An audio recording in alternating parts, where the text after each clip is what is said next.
Guys, one more time. It's Mongo 68, still over in my brother's garage. He's going to go over all the stuff that he actually done to the car. You know, when he bought this thing, it was on the bottom side of rough. Bought it down in Oklahoma. So he's going to just tell you kind of exactly what he done. Or go over it. All right. New door skins. Ground those off and got those from Dan Chuck. Show quality, but they were just a little weak. Had a few little minor dings in them. That's both sides, right? Both sides. Putting those on actually wasn't too difficult. And on the quarter panels, I got the show quality lower replacement core panels. And you need to be advised that you do not need to glue those on in the area that shows because it'll shrink back. My brother welded those on for me on the bottom side there. We sectioned in right here. Yeah.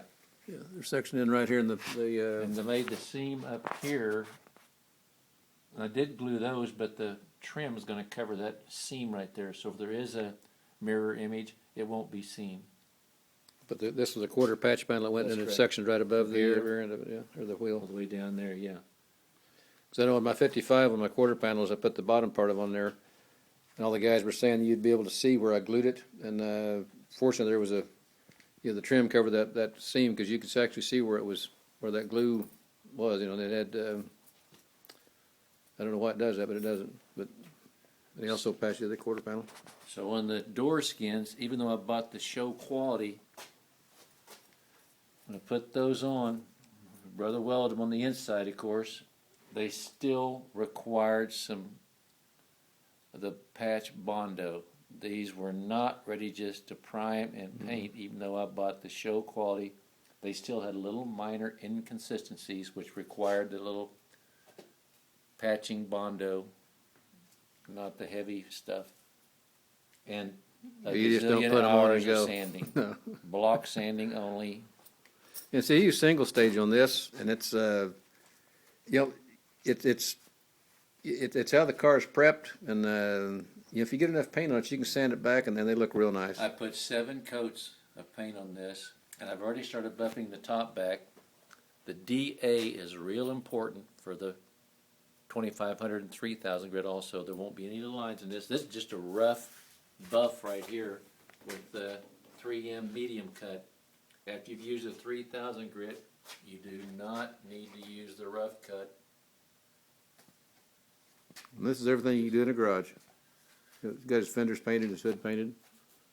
I went ahead and put up a plastic sheet on the separation of my garage and used the window with some furnace filters to evacuate for like a week. I blew it out 2 or 3 times a day. There was no dust in the garage. So just do not just open your garage up and think you can paint your garage. There was probably 15, 16 hours of prep getting the garage cleaned out. As you can see right now, it looks a little weak, but when it's all cleaned out, it takes air blowing out. The fan I let run all night just to keep continually the furnace filters. And of course, it got paint on my floor, but the car turned out nice. That's straight. There's back under the cover back there. That's a 65 GTO that was in here in this garage in total. I mean, it was all done around here. Well, he's in the process of sanding it back. Going to do the final buffing. The quarter panel has some sanding on it, but he's taking it down. I think it takes it down to 3000 grit, and then ready for the buff. This is what you can do in a garage. You know, we've built a lot of cars. Like I said, his fenders are painted, so it's realistically his core support's painted, new radiators, so everything up here in front. Once he gets his engine in, they're all bolted in, or I mean all finished. The front end will go together pretty quick. So. And the headers are from Speedway. As you've already noticed, when you start looking at eBay or anything, stuff varies in price from $500 down to $150. These were like $277. They fit perfect. I haven't had to bash anything in. You know, they've got the thick flange here too. That's 5/16 plus, maybe 3/8. yeah. You know, That's plus. But like I said, you know, as somebody building cars, it look well. There's the whole front end's off of it, but everything is painted and ready to bolt together. So this whole front end could be put on in a day. So there's not that much left. you know, he's finishing up the rear end on it, so. But anyway, there's just a lot of work in them, so, but we'll have another update.